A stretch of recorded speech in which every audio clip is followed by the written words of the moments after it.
En ce 4 décembre, je suis tout particulièrement heureux de m'adresser à vous pour célébrer les 10 ans du service, en dépit du contexte sanitaire qui n'est pas favorable. Nous avons cherché à reporter cet événement tout au long de l'année 2020 en espérant des jours meilleurs. Et finalement, nous avons calé la date à ce 4 décembre. Quoi qu'il en soit, donc, nous célébrerons cet anniversaire. Je ne sais pas encore au moment où je vous parle si nous pourrons organiser des cérémonies autour des chefs d'organisme, mais dans tous les cas de figure, le lien sera établi notamment à travers cette communication et cet échange.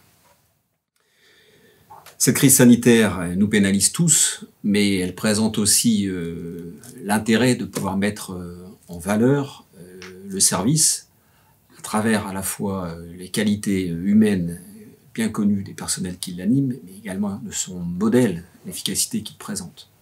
Alors les qualités, les valeurs des personnels du service, vous les connaissez bien puisqu'elles sont les vôtres.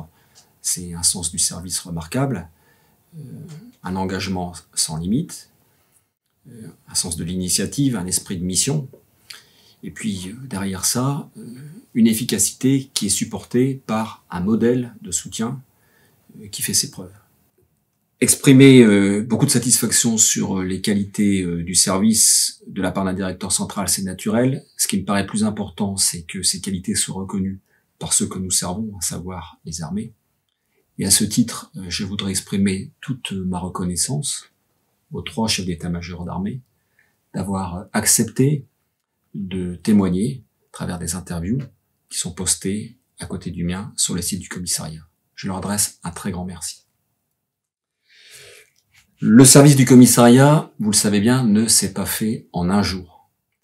Et au moment donc où nous célébrons ces 10 ans du service, il me paraît très important de regarder un peu dans le rétroviseur et de revenir sur les grandes étapes qui ont marqué ces 10 ans, en commençant par la genèse, la création. Et bien évidemment, je voudrais rendre hommage à mes 2 prédécesseurs, à commencer par le commissaire général Porcin, qui en 2010 a fait l'entrée en premier dans des conditions difficiles et qui a défriché le terrain. Et puis bien sûr au commissaire général Coffin, mon immédiat prédécesseur, qui était à la tête de cette maison pendant 6 ans et demi, et qui en a été d'une certaine manière le De Gaulle, comme on aime le dire souvent, à savoir l'homme qui a posé les fondations d'un grand service interarmé, qui a engagé tous les chantiers d'interarmisation, à la fois de nos procédures et de nos organisations, avec quelques chantiers ou éléments très marquants, comme la création des plateformes achat finance, comme la rationalisation de nos établissements logistiques, ou comme la constitution de la chaîne des droits financiers individuels, en mettant en valeur en particulier le sujet de la SOD, sur lequel le commissariat a été très engagé au cours de ces dernières années.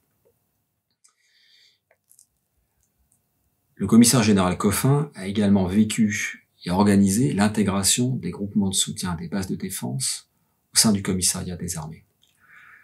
Cette intégration des groupements de soutien n'a pas été neutre pour nous. Elle a changé la nature en profondeur du service qui est devenu totalement imbriqué et impliqué dans la vie quotidienne des unités soutenues. Un moment marquant. Et puis le deuxième élément fort de cette intégration, c'est qu'on a constitué sur le plan humain une véritable communauté de l'AGSC, donc de l'administration générale et du soutien commun, qui a réuni les 24 000 personnels qui forment le SCA aujourd'hui, de tout statut, de toutes origines.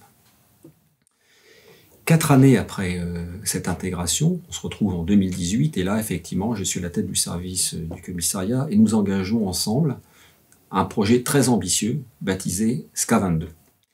SCA 22 répond à 2 objectifs, vous le savez bien, se rapprocher des unités, des forces encore plus, la proximité, et puis moderniser une administration militaire qui est devenue un peu obsolète, améliorer par ce fait la qualité du soutien.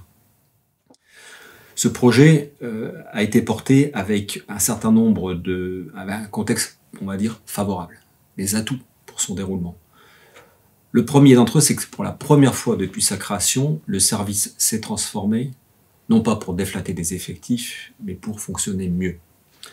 Le deuxième atout majeur, c'était un soutien plein et entier de la ministre des Armées sur cette ambition, avec un financement qui était assuré, une soutenabilité qui était garantie par la loi de programmation, dite à hauteur d'homme. Enfin, on a bénéficié d'un timing bien adapté qui nous a permis de construire ce projet, de l'expérimenter, d'accompagner le changement et enfin donc de mettre en œuvre les grands chantiers qui y sont associés. La cristallisation de ce projet, c'est l'année 2020.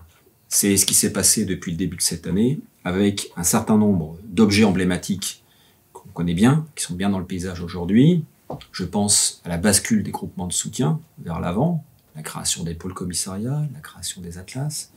Je pense à la constitution de ce grand groupement de soutien d'Île-de-France qui regroupe plus de 2000 personnels pour améliorer encore le soutien en Île-de-France. Je pense également donc les plans famille, en appui donc les orientations de la ministre, avec un PAM et les procédures de changement de résidence qui ont été particulièrement efficaces cette année. La concession des restaurants qui a permis d'améliorer cette fonction qui était très exposée depuis plusieurs années. Le travail réalisé sur la fonction logistique et habillement, l'ouverture du chantier de l'établissement de Châtres, les applications qui permettent maintenant de déployer de la distribution par correspondance au profit donc de nos administrés. Puis la bascule sur ce SOD. Toutes les fonctions en réalité ont été touchées. J'ai cité les principaux objets, mais d'autres fonctions sont également fortement impactées par cette transformation d'ensemble. Alors je suis parfaitement conscient des efforts que tout ça a demandé au personnel depuis plusieurs années, et je voudrais à la fois les remercier très sincèrement pour ce qui a été fait, et leur dire qu'ils peuvent, nous pouvons être fiers collectivement du travail réalisé. Je me réjouis très profondément de la concomitance de la commémoration des 10 ans du service et des réalisations du projet de service ESCA22. Je pense que cette concomitance est le meilleur témoignage possible sur le dynamisme profond de ce service. Et je crois que c'était la meilleure manière de l'illustrer. Alors voilà, la mission et l'action du commissariat des armées, vous le savez bien, ne sont pas placées sous le signe du panache et ne sont pas le plus souvent sous les projecteurs. Elles sont pourtant, et vous le savez tous bien, elles sont indispensables au bon fonctionnement du ministère, au bon fonctionnement de nos armées, même si elles sont exécutées le plus souvent dans l'ombre. C'est pour ça que je me réjouis de pouvoir aujourd'hui commémorer avec vous ces 10 ans, parce que ça nous donne l'occasion, tous ensemble, de mettre à la lumière tout le travail qui a été réalisé depuis 10 ans au profit de nos armées. Il me reste à vous dire, à vous souhaiter de commémorer au mieux ces 10 ans du service, là où vous êtes, dans vos organismes, auprès de votre chef d'organisme, de vous dire toute la confiance que j'ai en vous pour le travail qui reste à accomplir dans les mois et dans les années à venir.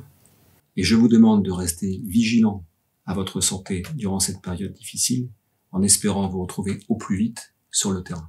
Merci à tous.